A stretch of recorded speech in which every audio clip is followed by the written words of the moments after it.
How's it going, Starseekers? My name's Gotcake, and in this review we're going to be taking a look at Deaths Hangover, a Breakout style ball and paddle game whose story centres around two of Death's lackeys who have been resurrected and sent to hunt down Dracula, who's stolen a bunch of souls from Death. The pair must make their way through various rooms in Dracula's castle, collecting power-ups and souls to battle against the legions of Dracula's minions who stand in the way.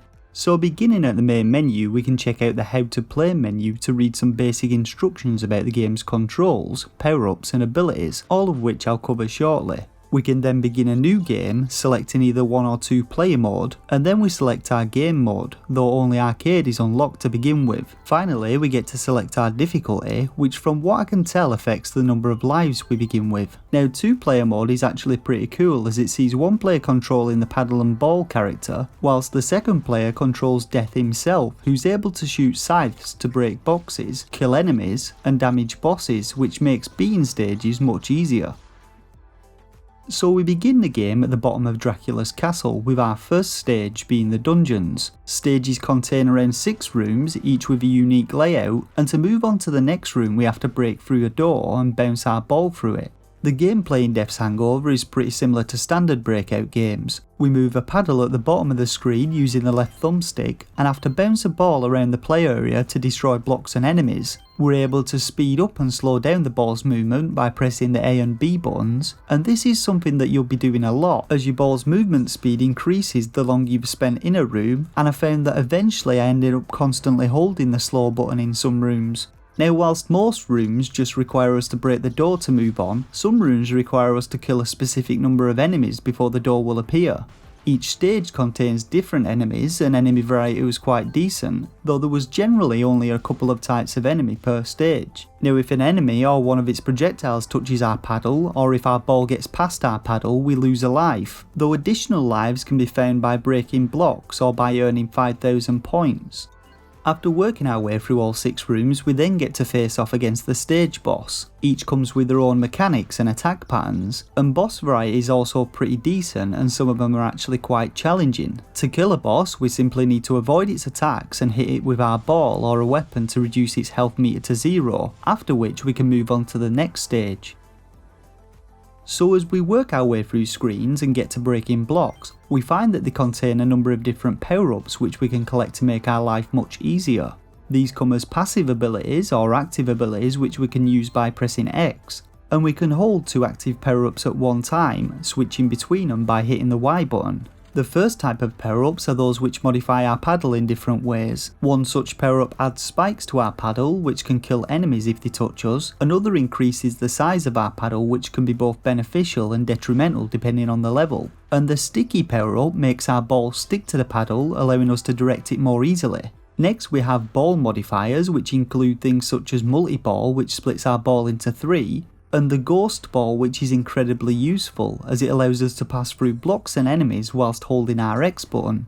Finally we have weapons which allow us to shoot projectiles from our paddle. These include fireballs, a pair of stakes, or scythes which can also pass through blocks. Now I found these weapons to be incredibly overpowered in some stages, which brings me on to my first issue with the game, which is that it's somewhat inconsistent with its difficulty. If you manage to grab and hold onto a weapon in a stage, you'll generally breeze through its rooms, and they also make most bosses incredibly easy to beat. However, dying makes you lose whatever power you had active, and in certain rooms it almost feels as though power-ups are necessary to get through them without losing all your lives. Now losing all your lives doesn't actually mean it's game over, and in some rooms you'll find boxes containing souls which you can collect after breaking them. These souls act like continues, which allow you to cheat death and spin a wheel of fortune, giving you a random power up, an extra life, and starting you off in the room that you just died.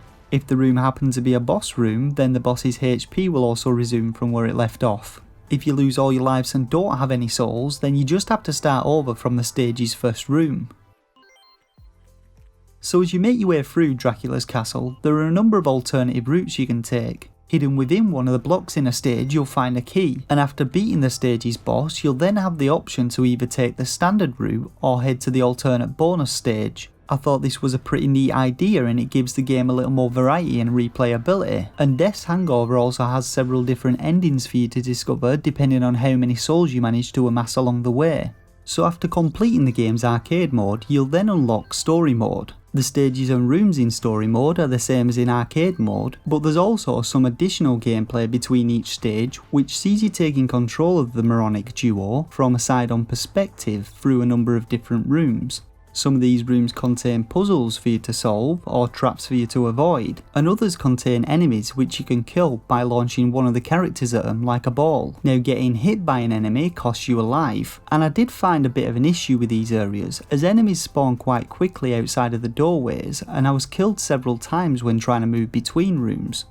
One final feature in Deaths Hangover which adds to its replayability is Death's Castle mode. This mode allows you to build your own custom levels consisting of 6 rooms, and you can place various types of blocks and pickups, though I did find the room constructor rather limiting, as it seems you can only place one type of enemy and can't add a boss to the stage's final room.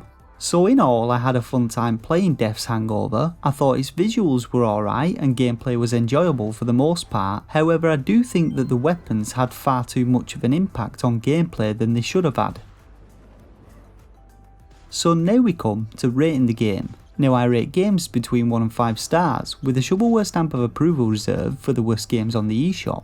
This rating is based on my own personal opinion on what a game has to offer in terms of gameplay and value for money to potential buyers. And for a rating I'd give Deaths Hangover 2 out of 5 stars. If like me you're a fan of Breakout style games and are looking for a new one to play with a bit of a twist, then I recommend giving Deaths Hangover a go. There's some decent replayability with its multiple routes and endings, and I would definitely recommend finding a second person to play with, as I think that's where you'll get the most fun out of Deaths Hangover.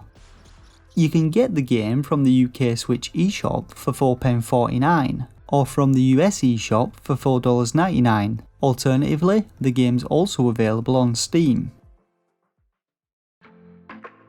Hey Starseekers, I hope you enjoyed this review, and if you did, hit that like button and let me know your thoughts on the game in the comments section below. Don't forget to subscribe for future Nintendo Switch content and reviews, and jump onto the Starseekers Discord to say hello. For now though, I just want to say thanks once again for watching, and until next time, game on.